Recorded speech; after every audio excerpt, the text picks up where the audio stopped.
And I can think of no better qualified club member to actually tell us about the merits of John Barleycorn and why he must die.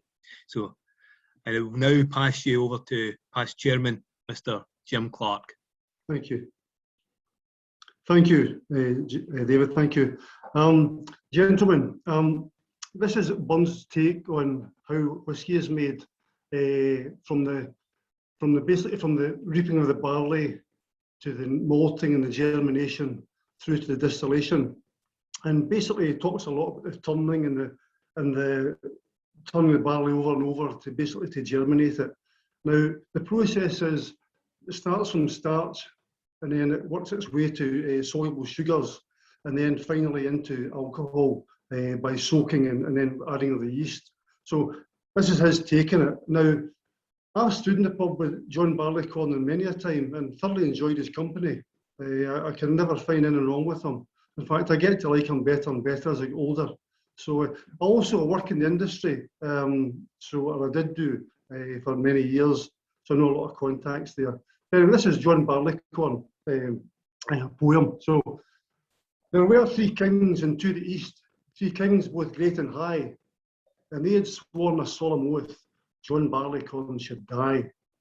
They took a plough and ploughed him down, put clods upon his head, and they had sworn a solemn oath, John Barleycorn was dead.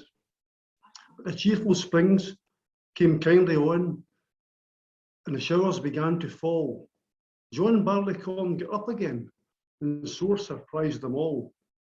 The sultry suns of summer came, and he grew thick and strong, his head well armed with pointed spears that no one could him wrong. The sober autumn entered mild, and he grew wan and pale. His bending joints and drooping head showed he began to fail. His colour thickened more and more, he faded into age, and then his enemies began to show their deadly rage. They ta'en a weapon long and sharp, and they cut him by the knee, and tied him fast upon a cart like a rogue for forgery. They laid him down upon his back, and they cudgelled him full sore, and hung him up before the storm, and turned him o'er and o'er. They filled up a darksome pit with water to the brim. They heaved in John Barleycorn, then let him sink or swim. They laid him out upon the floor to work him further woe, and still as signs of life appeared, they tossed him to and fro. They wasted o'er a scorching flame the marrow of his bones. But a miller used him worst of all, for he crushed him between 2 stones.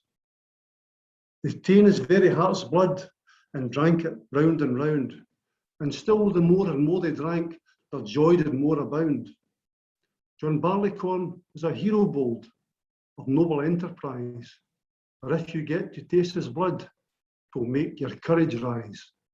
'Twill make a man forget his woe, will heighten all his joy. 'Twill make his widow heart to sing, like the tear was in her eye. And let us toast John Barleycorn, each man a glass in hand, and may his great posterity ne'er fail in old Scotland. Yay!